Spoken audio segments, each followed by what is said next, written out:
Hey! Today I'm just going to do a quick review of an indie game that I feel did not have as much spotlight or as many people talking about it than I feel it should have. And that game is Solar Ash. And you may be thinking, people in the title that says no one played it. There's other indie games that have less people playing them that are even less recognised than this one. Even less people talking about them. And I will go, yes. However, this specific indie game, Solar Ash, was made by Heart Machine, who are the creators of Hyperlight Drifter, which was a pretty popular indie game. Like, it's not on the top of indie games like Hollow Knight or Terraria or even as big as giant as Minecraft.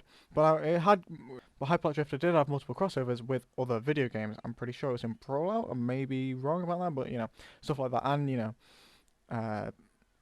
it is, I would say, mid-tier popular of indie games. I was expecting at least some sort of discussion around the game, but the only thing I really found about Solar Ash was an Escapist video, and obviously Gelot's boss video, which he does for literally every video game in existence.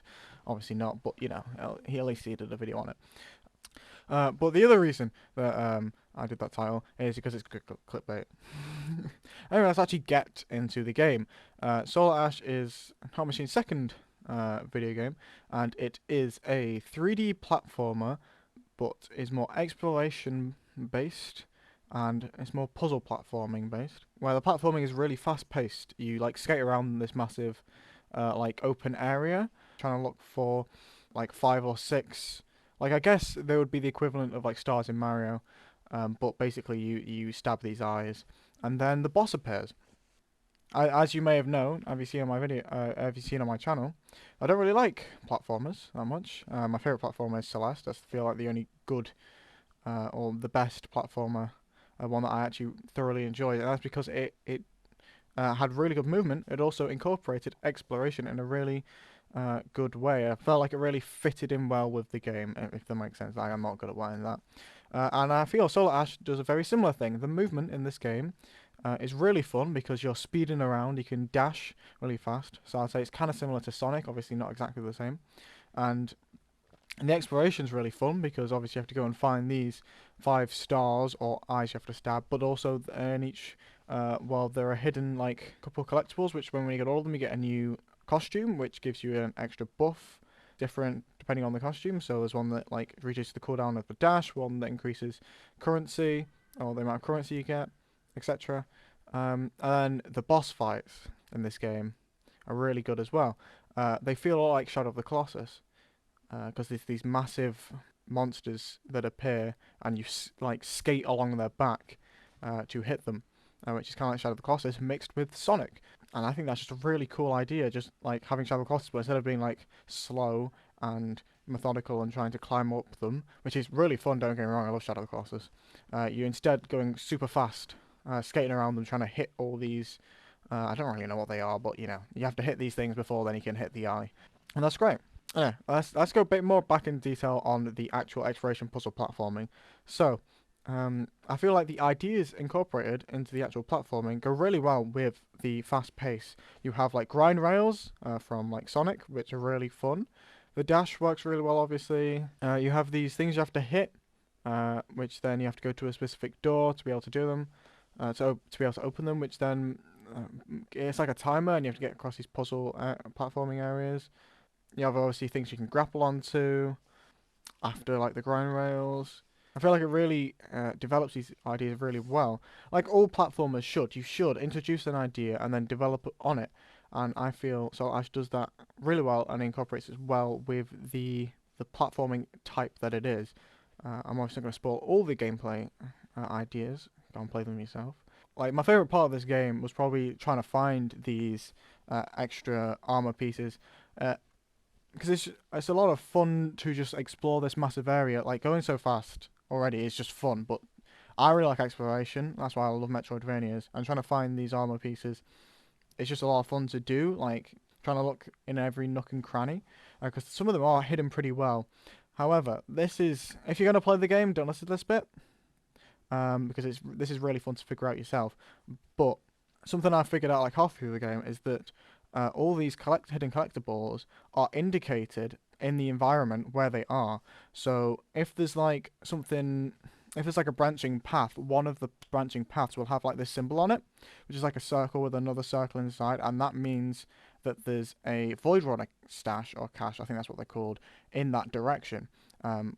These also kind of hidden, like they're pretty obvious if you actually know what you're looking for.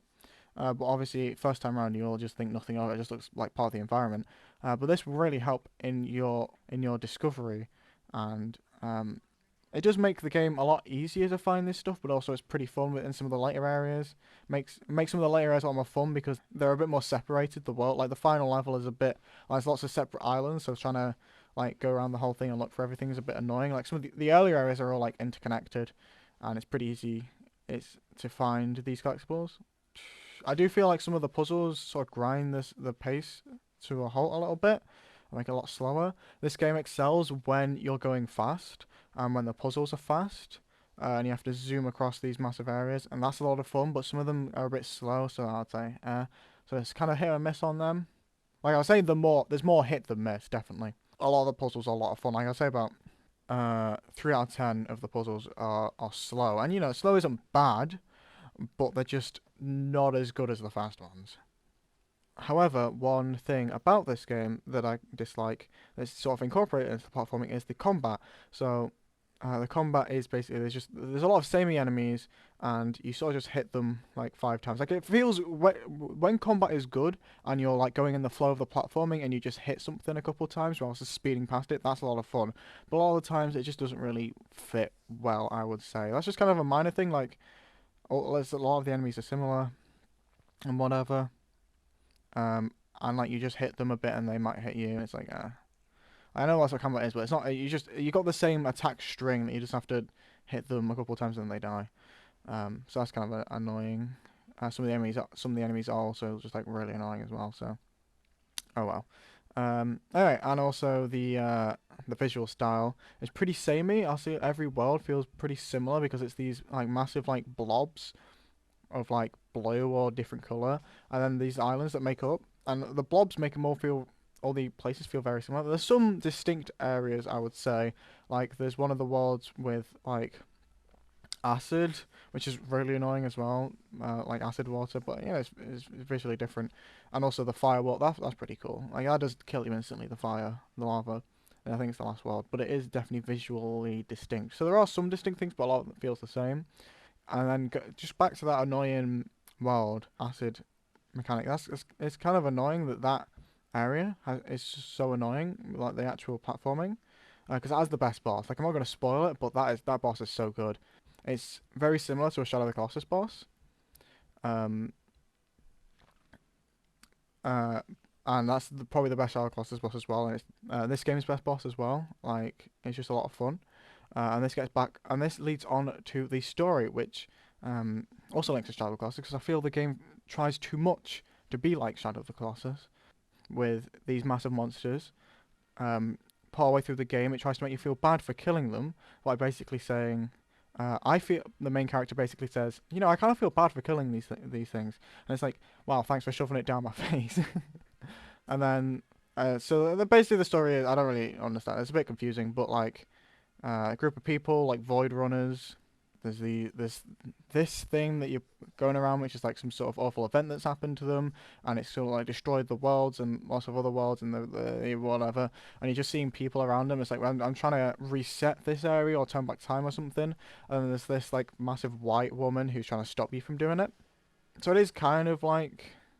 Well, they're killing the monsters kind of like Shadow of the Colossus, and I also feel it gives the same sort of vibe as well in the actual gameplay. Like, I didn't really like this. Like, I didn't feel like the story was that engaging. Also a bit confusing.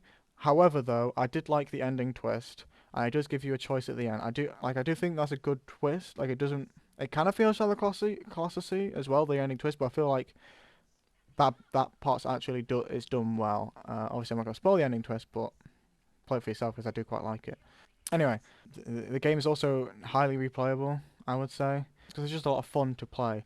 Like. It's also pretty short, which I know some people don't like, but I quite like that it's short because I was just finish it pretty quickly. Then I like instantly went back in. It allows you to develop your skills and then go back to the earlier areas and just sort of like breeze through but in a good way because you just feel like you can then go like fast. Like once you've mastered the mechanics, you can go back to earlier areas and do all these cool stuff in these earlier areas, like feeling like a badass basically, because you're just so like going so fast and acing all the platforming and killing all the enemies well, and not breaking your flow. I think that's really fun. That's one of the best parts about the game. Solar Ash is really really good. I highly recommend playing it. Please do. I'd probably give, if I was gonna rate the game, I'd probably give it like 8.5.